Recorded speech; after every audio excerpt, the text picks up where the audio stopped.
Hey, it's me, MLB. Here is Pull Chapter 72, and this one is titled Broken Hearted. May I ask, once again, where we're going and what you need my help with? He asked in a very bored tone. I'm taking you to Recovery Girl, you replied frankly. If this is in relation to my acting differently, you can rest assured I am not, he replied in a low-key, vexed tone. He had obviously had enough of people's comments. And I can assure you that you are acting differently, he replied in a stern tone, matching his. I think I would know myself well enough by now to know that I have not changed, he replied in a dark tone. Okay, fine, you snapped, spinning to face him in an empty hall. What do you remember about us, Aizawa? His eyes travelled your face, looking for something that you couldn't decipher. Are you implying a romantic relationship when you say us? He asked in a low tone, still warily watching your face. Yes, indeed I am, you replied. You didn't mean for it to sound so pissed, but your anger was masking some deep hurt, and that's just how it was going to play out in that moment. We, he started, do not have a romantic relationship. A relationship is strictly professional. No, you shook your head. This is how I know that there's something wrong. We have been intimate multiple times now, and you remember nothing. And I know that you are lying, because not once have you addressed me by my first name. If we were truly dating, you would have called me Shota. But I did try and call you Shota yesterday, and you told me not to. And plus, we were only just newly dating. It had only been a few months, if that. And now you're trying to backtrack because I've caught you in a lie, he replied calmly, yet still low-key annoyed by this whole thing. No, I'm telling the truth. Stop wasting my time, Miss Lynn, he said sharply, his rise in tone stabbing you in the heart.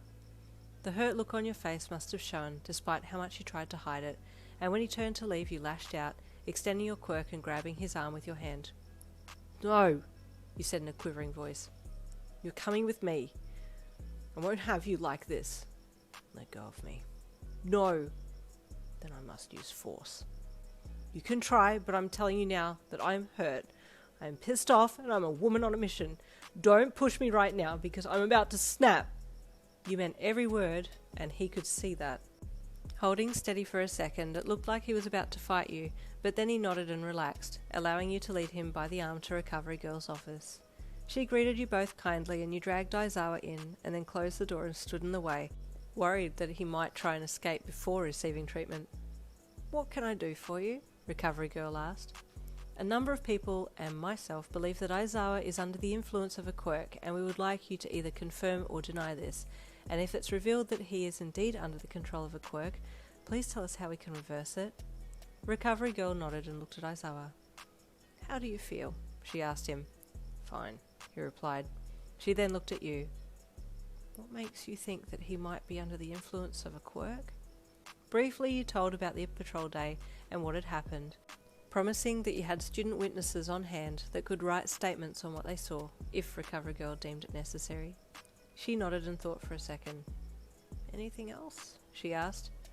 Miss Lynn claims that her and I were dating prior to the incident, Aizawa stated bluntly, and you nearly died on the spot. Recovery Girl's eyebrows shot up and she looked at you for confirmation. You were well and truly put on the spot. Yes, well, that is correct, but it wasn't public knowledge, you stammered. Conveniently, Aizawa replied coolly from where he was standing next to the examination table. You shot him an annoyed look as Recovery Girl stood there, still reeling from the sudden development of new information. Please, if you could keep this information to yourself, you said to her. It appears that this quirk might be memory-based. Well, it certainly appears that way, Recovery Girl mused. Aizawa, do you remember the incident on patrol the other day? He very briefly spoke about the patrol and did indeed remember the incident, but couldn't remember shaking a woman's hand like Midoriya had mentioned. Recovery Girl nodded and looked back to you. Leave him with me and I'll do some ringing around. You nodded and gave her a small smile. Thank you kindly, Recovery Girl. I really do hope you find out what has happened. Do not worry, she said as she walked you to the door and opened it for you. I'll have him back to his normal self in no time, and then I expect there will be a public announcement. You scratched your cheek shyly and looked away. Well, I do hope so as well, but it takes two to tango. Indeed it does, she replied with a chuckle. Come back later today, and I'll fill you in on what's happened and what I've found. Thank you again, you said, stepping out the door and bowing to her. As you straightened, you saw Aizawa watching you, but it was with those same lifeless, bloodshot eyes that he looked at everyone with, and your heart crumbled a little. I just want him back. I want him to remember everything we had. I want him to come and hold me and tell me everything's going to be alright. As the door closed on you, you turned to leave, but heard Aizawa speak. Recovery girl. I do not know why Miss Lynn feels the need to lie, but we've never been in a relationship, nor will we be in a relationship. I would never see her as anything more than a co-worker. Something wet hit your cheek, and you reached up to your face, surprised to find that you were crying. Oh, damn, this isn't good. I can't go back to the classroom crying.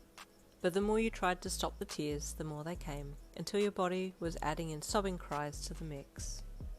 Oh, poor Yin. Hopefully this ends well. Stay tuned for the next chapter to see what happens to Mr. Aizawa.